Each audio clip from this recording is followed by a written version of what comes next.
Whitehouse. Mr. Chairman, before my time begins, may I take a moment to make a point of order? Yes.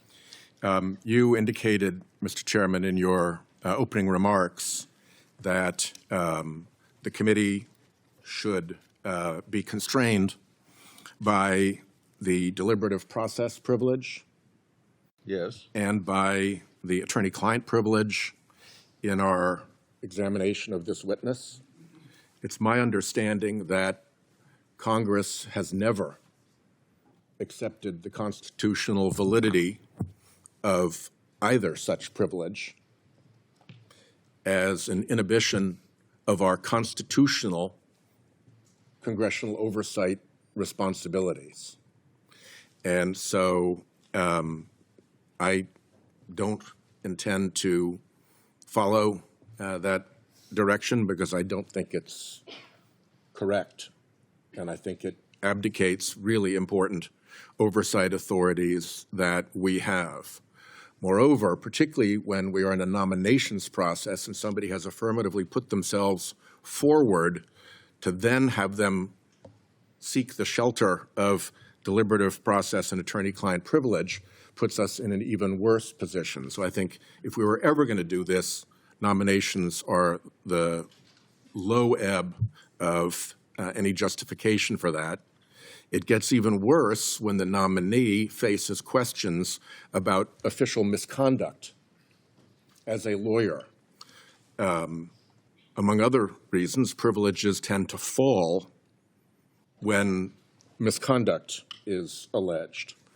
And so for all of those reasons, I, just as one senator, reject the proposition that this committee must yield in its questioning and in its fact-finding in an oversight or nominations matter to those executive privileges. I don't think Congress has ever taken the position that they supervene our constitutional oversight authority, and I think it was a unfortunate occasion that happened this morning. If Senator Whitehouse is asking this farmer to listen to more lawyers, I'll be glad to consult.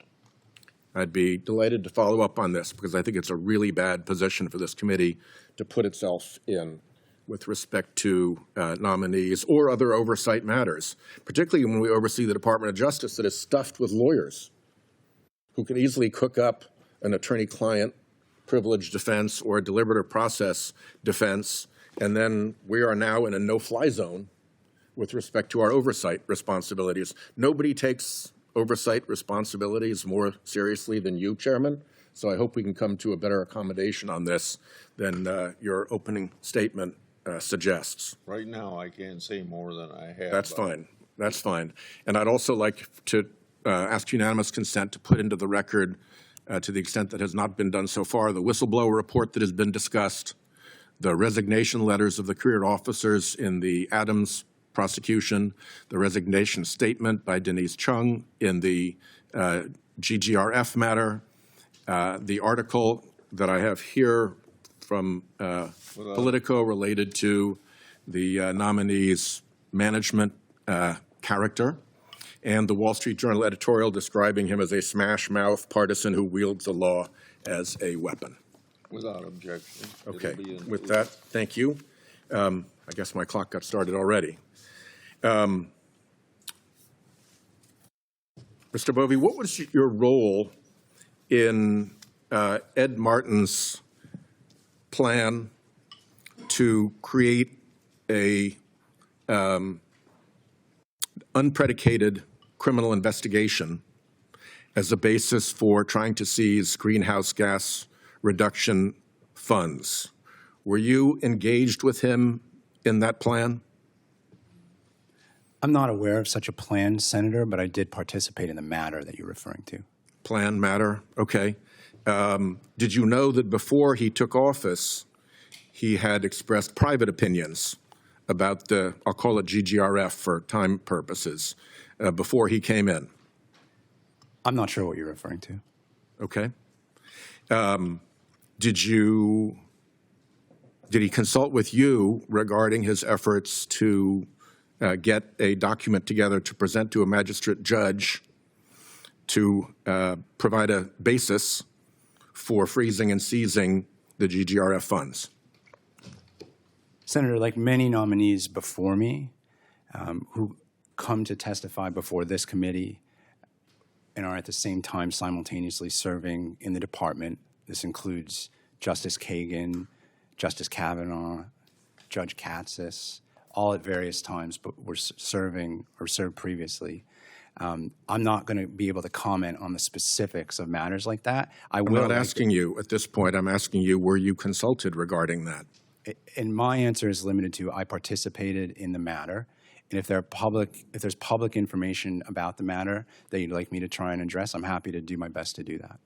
The chief of the criminal division was removed after she refused to sign off on the proposal, on the proposed pleading. Were you involved in her removal? I've read public reports about that, and to my recollection of those reports, I believe she resigned. Did you approve the U.S. attorney demanding her resignation and pressing her out of her office? I'm not able to go beyond the fact that I participated in the matter that you're referring to, Senator. Were you aware that U.S. Attorney Martin went into court alone without any other career attorney or any other attorney in the office willing to sign off on the pleading in which he sought the freeze or seizure? I'm not sure if that's true or not, Senator.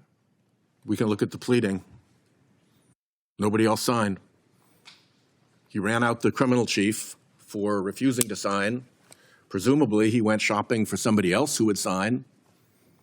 Nobody did, so he went in alone. Will you agree that it is very unusual for a politically appointed United States attorney to file a pleading without the support of a single career prosecutor in the office? No, I don't agree with that. Okay, well,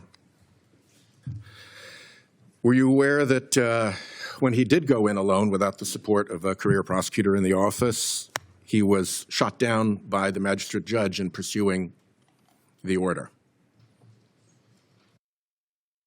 Senator, I refer you to my previous answer. I'm not able to go beyond the fact that I participated in the matter. Did you, would you agree that ordinarily the Department of Justice does its very best to make sure that its pleadings are sufficiently well prepared that they are not shot down by magistrate judges?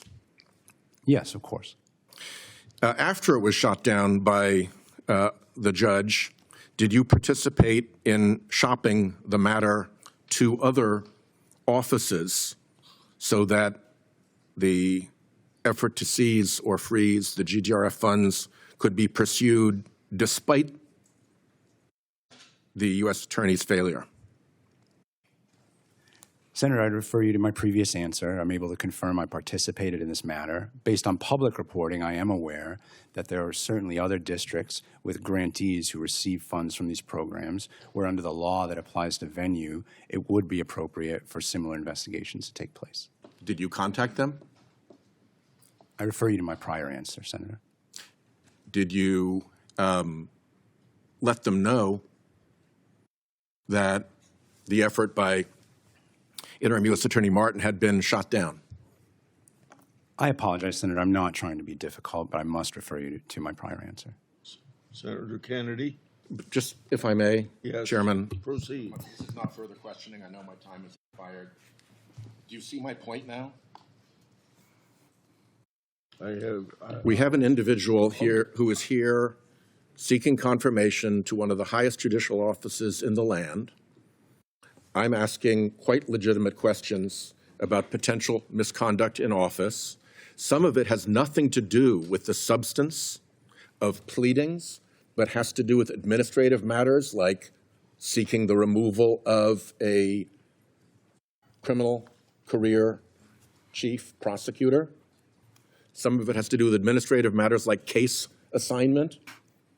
And the fact that I can't get anything resembling a straight answer in the circumstances that we're in right now, I think is signals a really bad moment for this committee, and I hope we can I said I reconsider. would be glad to discuss that with you. Can we get him back then once the rules are clear? Senator Kennedy.